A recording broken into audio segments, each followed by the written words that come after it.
NFL trade deadline is quickly approaching. Which move do the Vikings need to consider before it's too late? Plus, what's holding Anthony Edwards back from superstardom status? It's all coming up next on Superior Sports Talk. Locked On Sports Minnesota Podcasts. It's endless Minnesota Vikings talk with the diverse voices of your local experts. Now it's Superior Sports Talk with KARE-11 sports anchor Reggie Wilson and Luke Inman. It's 30 minutes every day, and it's all the Minnesota sports you need. It's Superior Sports Talk, and it starts now. Back in the lab, Reggie and Luke back at it. Another episode, Superior Sports Talk, presented by Locked On Sports Minnesota. It's your daily 30-minute breakdown of everything Minnesota sports, which you can now find streaming on your Roku or Amazon Fire Stick devices. Just look out for our Locked On Sports Minnesota app there as well. That's Reggie Wilson on Twitter, at Reggie Wilson TV, and on KARE-11. Hump Day, Reg. How we feeling? You know, I'd be feeling really good if the Timberwolves bounce back with the win tonight. Got a little drama going on right now with the team. It's the NBA season. It's the time for it.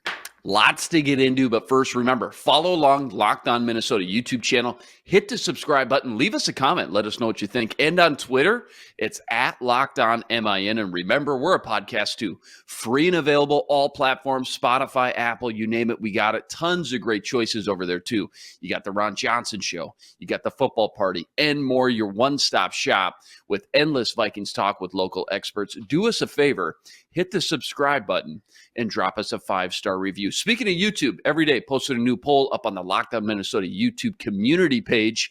Yesterday, I posed the question, which Vikings player has the most to prove, not just out of the bye, but in the second half of the season? 4 choices: Irv Smith Jr., Cam Bynum, Danielle Hunter, or Kirk Cousins. I'm just going to give you the results here, Reg. 3-way race. Irv Smith, most votes, 43% at number 1. Danielle Hunter, number 2 and second, 31%. Kirk Cousins, third, with 21%. Cam Bynum, kind of an afterthought. He only got 3%. I want to get your thoughts, but I just got to say this. I was shocked by how little votes Cam Bynum got, and I saw the comments on there mentioning, why is Cam Bynum even on this list? Well, I put Bynum on there because I call him like I see him, man. He's been the worst PFF defender on the team, and I know PFF isn't gospel, but let's just even take PFF out of it for a second. When I sit down and just watch the games, there hasn't been many times, if any at all, Cam Bynum has made a big play this year. 6 games, I've sat down, I've watched these, Reg. I haven't seen one splash play from this guy, not one. 6 games, not one interception, not one sack, not one tackle for a loss, nothing. I'm not a Bynum hater. In fact, during preseason, made some bold predictions. I said this guy was going to ball out. I said he was going to win the starting job and not give it to Lewis Cine and not look back, but did win that starting job outright from the moment he got to camp through preseason, regular season. He's been the clear-cut starter, so I got to hold him to those starting expectations.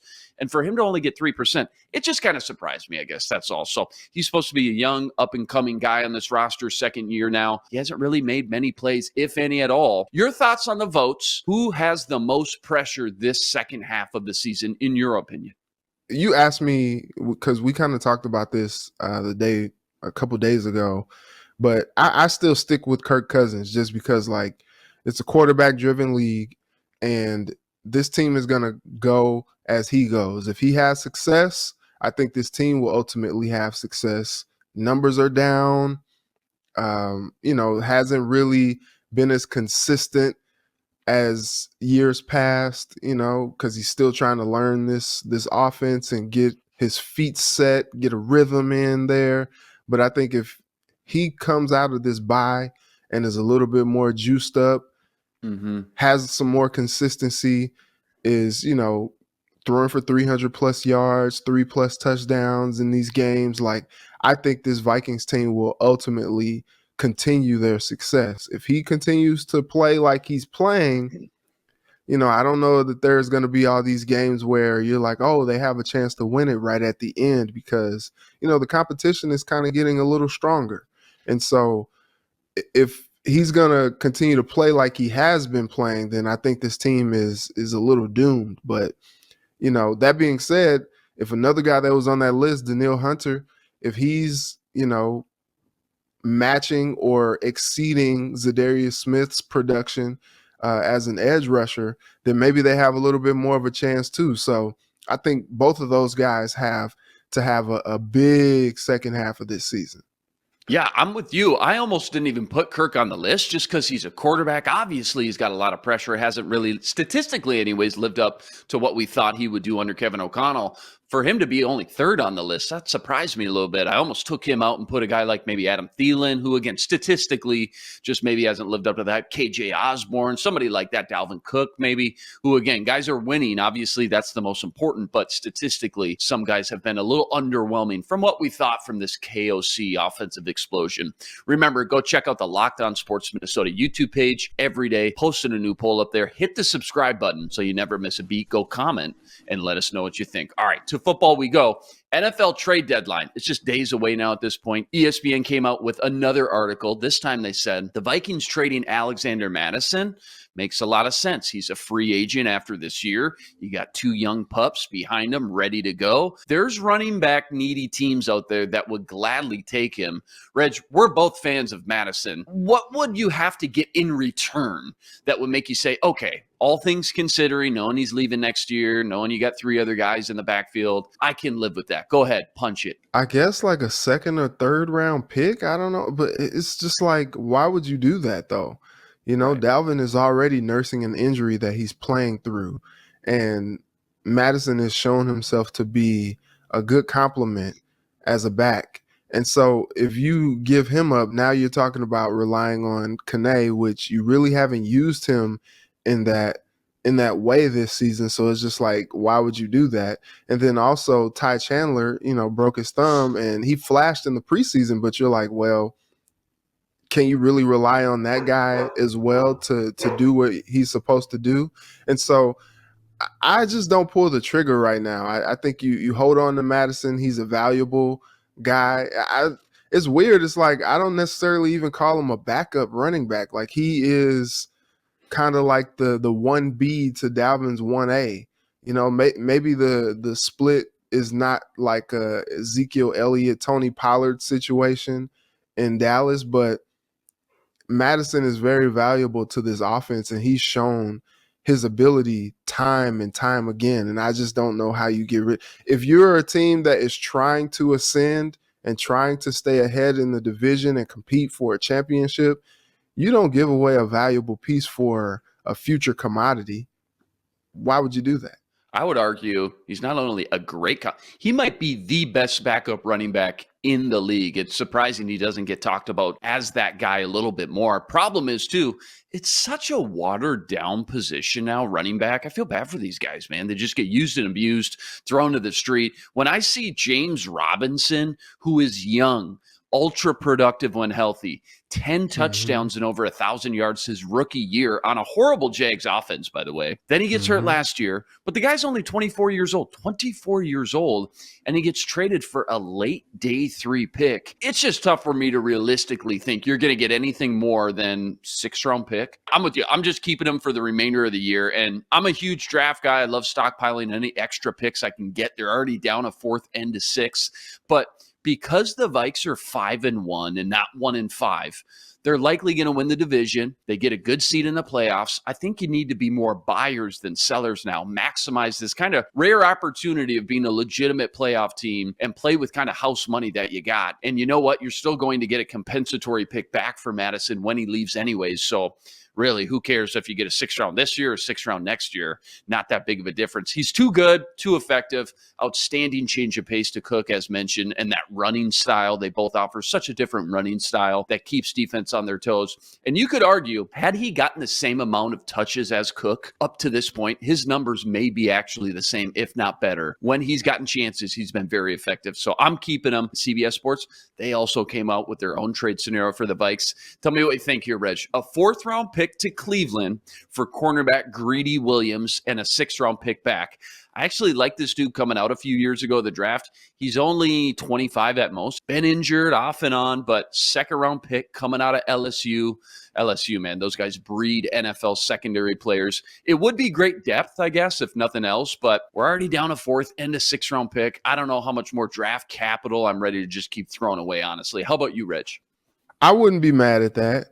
And Mm-hmm. especially after what we saw from Kwesi in this past draft, like that dude is a wheeler and a dealer. Like he'll make up the picks. Like you down on fourth Yeah, and we a thought sixth, Rick that's okay. Spielman was bad. Quasi, he's on Yeah, his game, man. man, he's like Wayne Brady. Let's make a deal. Like he must really enjoy that show. You know what I mean? Like that dude is an assassin on draft night. It's just like like these picks, they for everybody. You want them? Come get them, and we'll take Got door number what you 1 got in right here. return. I got door number Exactly. 2. Which one you want, Exactly, baby? man. When Kwesi came out and traded down to the last pick in the draft, Yeah. everybody's just like, "Wait, what? Like What are we doing?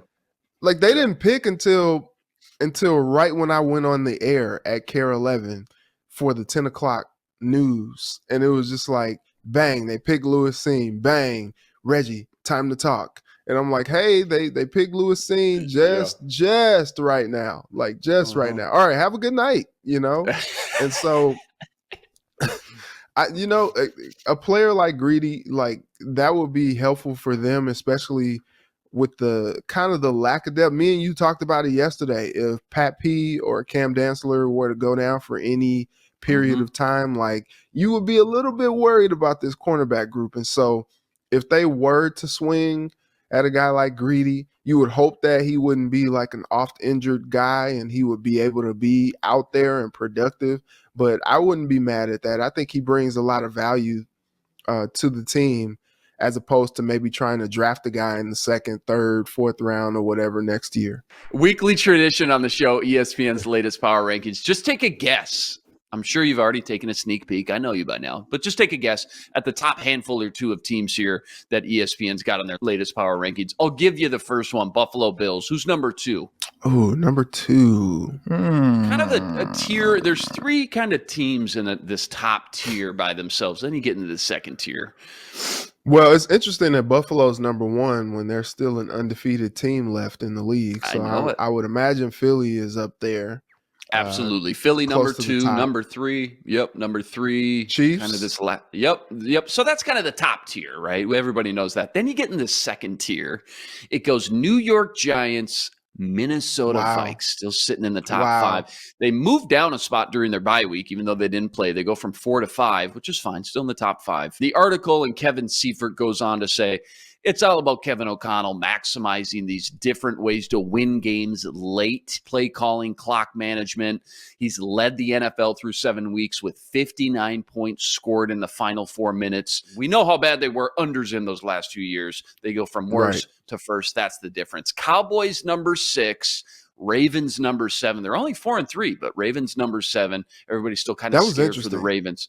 Yeah, to kind of bust out here. New York Jets number 8, Bengals 9, Dolphins 10. So Super Bowl champs, Rams, not even in the top 10. They're number 12. Bengals squeezing in the top 10. They represented the AFC last year. If you were to just like travel from the summer into the future and just look at this, you say, okay, 7 weeks in, and you saw the Giants, the Vikes, and the Jets all in the top 8, I think my head would explode, man. There's just no way. Like, what's going on in the league? And then you look towards the bottom, middle of the pack, you've got the Packers at 16 and Bucks at 17. What's going on there? Teams like the Saints, who had high expectations to at least be competitive, they're at 26. Broncos are even worse. They're at 27. Steelers, I know they lost TJ Watt. They're just heart and soul, their defense. They're at 29. What else surprises you or just sticks out to you here when you look at this list here, Reg? Yeah, I mean, it is those teams like the Bucks and the Packers. Those teams just kind of look out of sorts right now. Like, what in the world is going on with them? Like, and it's interesting because like they're not like terrible right now, but they're not great. Like Aaron Rodgers and that offense just looks lost. And that defense that's supposed to be like, one of the top you saw what they did in the draft to try to bolster that side of the ball and really try to establish their identity as a defensive team. And they've left a little bit to be desired as well.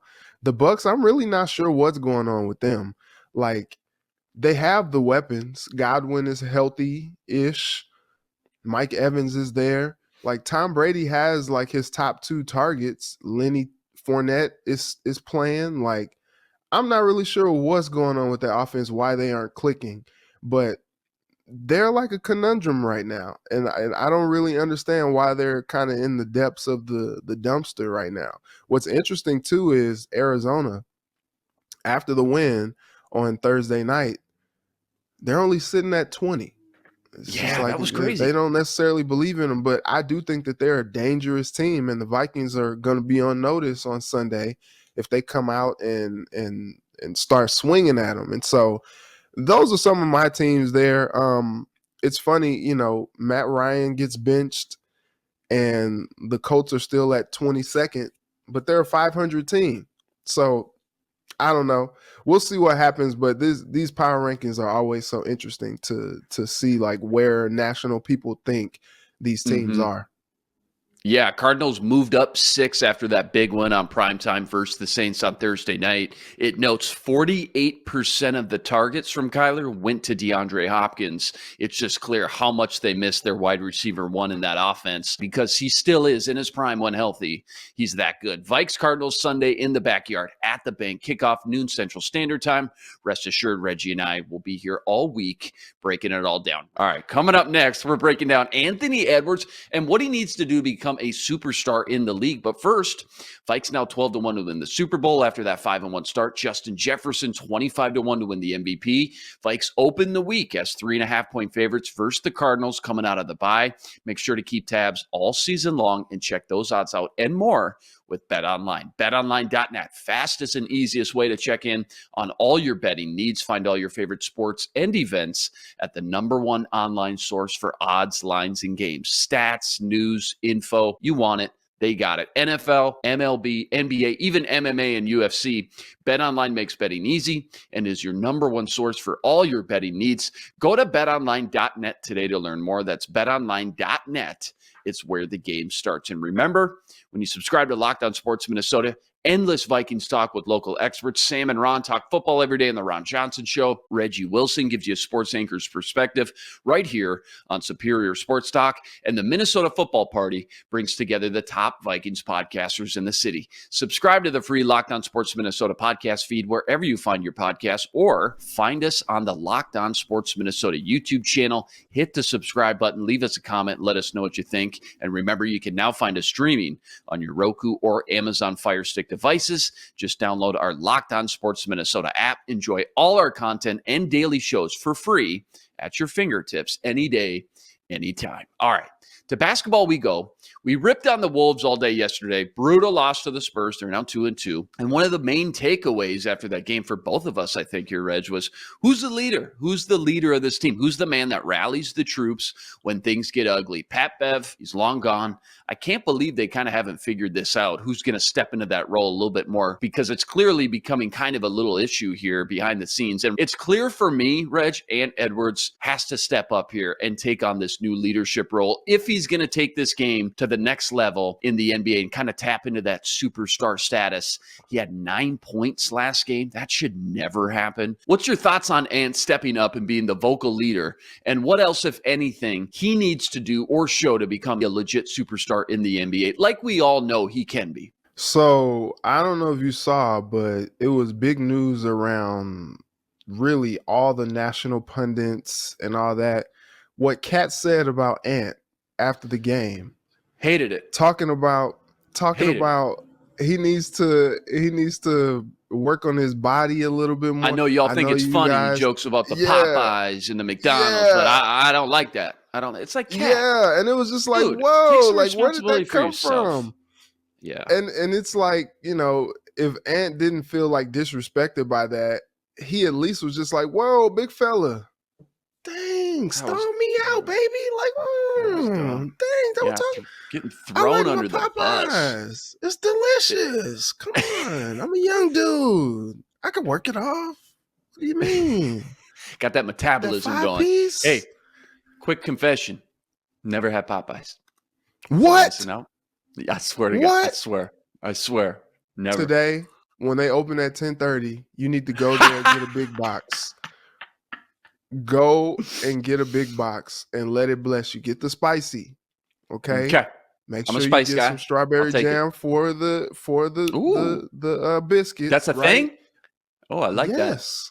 But Okay. also make sure you get plenty to drink because those biscuits will kill you. Like they Really? get stuck Okay. like right here, Cement. they just get Okay. stuck right there. And you're just like, ooh, like you need something to wash it down with. They're Oh, if I'm gonna delicious, do it, I'm gonna do the but whole but thing. I'm gonna get they're dry, like experience. Yep, I feel you. make sure so today, this is your challenge. Go on over Mhm. there, get a big box. They got a special going right now. I just saw the commercial last night. Go and get a big box. Let it bless your life. 10:38. Make sure you get the spike. 10:38. First guy Go in ahead there. over there. Who's this? Yeah, Who's this weirdo? because you're Who's this tripping. guy? You're tripping. You can't be on this podcast with me, a Popeyes lover and connoisseur, and not have ever tried Popeyes. I was afraid to tell you. Look, I man, honestly, I look, was. man, I was. you said tripping today, okay? Mhm. I need you to do better. I need you to learn about these lovely things in life that we call That's on me. chicken from Popeyes. That's on me. Love Hey, that Kat, chicken. you see how you do this? You take the blame. See, Kat, anyway, you don't throw somebody under the bus. Take the blame. Go ahead. Anyway, as much as I love Popeyes, like you just like I get it, and like I love me some Popeyes. You get little fries, little red beans and rice going, like after the games and stuff. Like I get it, it's delicious. Like Popeyes is love, But at the end of the day, like that was like a deflection of all deflections. Like, why are you talking about Ant's diet? Like, and especially like that's something that you might like pull him aside in private and be like, hey man, look, you and this Popeyes, like we gotta talk about that, man. I got a chef, like he can cook some stuff up that's much better for you, that'll give you much more energy than Popeyes ever will. Cause you eat a little take care of your Popeyes, body. you feel a little heavy, you want to take a nap, it makes you feel a little sluggish because it is some heavy food, delicious, but it's a little heavy. You know what I mean? So I get it, but you don't say that in public. So I think what's going on is Cat realizes the superstar potential in Ant, and he's trying to hold him accountable to be the guy that they need him to be. And, this is going to be the transition of this. Cat is going to be kind of like the Robin to Ant's Batman moving forward. And so you ask, like, what does he have to do? Like, he has to be more consistent. He has to be the guy that wants the ball in his hands and a guy that consistently makes things happen. He had the back-to-back 30-point games, and then you come out and you score 9, and that's not going to get it done. That being said, Cat, is calling out Ant about his diet and all that. It's just like, look, let he who is without sin cast the first stone, because there are nights where Cat lets his emotions get the best of him and he's totally taken out of a game and he may only have single digit points. And so it's like, look, if you're going to do that, if you're going to be that guy where you're going to be holding everybody accountable, you got to make sure like you are out here, like you should be like a 30-10 guy every night. And if that's not happening, then maybe kind of keep some of that to yourself. I don't know, and not keep it to yourself, but maybe do that in private, because it just kind of came off as a little weird, him doing that. Yeah, it's just another little, it's not big thing. It's just another little small thing that just kind of frustrates me about Cat's development into just kind of this being the leader and veteran on the team. Here's the thing. When things are going the wrong way, I need someone on this team who can create their own shot and get to the basket. D'Lo, probably not it. He's more of a step back shooter guy. Cat, he can drive, but seems like he doesn't wants to be the catch and shoot on the perimeter guy. Ant is clearly the guy who can make those plays and slash his way to the basket, but he needs to speak up a little bit more. He needs to find his voice and be the guy that has the confidence down in those final few minutes or when the team needs to rally back from 10-15 down. He's got all the talent, and I get it. There is a lot of guys on this team who wants the ball, but when you look at the trajectory and where each one's at individually in their career, Ant's by far the youngest with the most untapped potential still. And if I'm Chris Finch and the rest of those teammates, I'd want to maximize Ant's skill set as much as I can too, because that's really, at the end of the day, only going to make everyone around him better as well. Hey, just real quick, what do you think of the way Chris Finch has kind of used the new lineup, the bench, the way he's rotated these big guys? Because I know that was the big talking point heading in, and it's early, but have you noticed anything, just real quick, any trends that have worked better than others thus far? I think what is the issue is now you've paid a lot of money and you've made a big investment into these twin towers. And it's just like, you got to find a way to make it work. The rotations, when you go small, like it worked really well. They ballooned an 8-point lead into a 22-point lead against OKC on Sunday night. So that is helpful. But when you got these two big guys that, you've gone all in on, like, those are the guys that you have to play behind and play hard with. And that's what he has to figure out ultimately. Wolves get a chance to redeem themselves versus the Spurs tonight. San Antonio surprising 3-1 on the season. Everybody kind of threw them to the wayside before the season even started. Wolves coming off that embarrassing loss to them, now 2-2. Tip-off 7 p.m. right here in the backyard at Target Center. Rest assured, Reggie and I will be back tomorrow to break it all down. All right, real quick, we got time for one new segment called Gimme One. Gimme One. First one up, Reg. We haven't really talked Wild or hockey much at all, so let's squeeze one in here. Minnesota Wild, they struggled out the gate. They've now won 2 of their last 3. Give me one reason for optimism that still remains if you're a Wild fan. You've seen the team can build upon moving forward. Well, it seems like Flower has kind of come back down from his I'm going to let everybody score ways. And so that's nice. Only allow 1 yesterday. 26 saves last night against Montreal. He was in that head-to-head. He got the nice save on the penalty shot. That was beautiful to watch. And then, look, these guys are scoring goals. And so, and it hasn't been the same person. You got 2 from Jeek last night, 1 from Duhaime. Kirill is scoring goals. Like, on any given night, you got Ferdy Goudreau scoring goals. Like, I think those are the encouraging signs, because even when they were giving up so many of these goals game to game, they were kind of keeping up because they were scoring goals on their own as well. And so I think that's an encouraging part, is they are finding ways to get the puck into the net. And now you see Flower kind of leveling out and being the guy that they expected him to be. I think they're in good shape.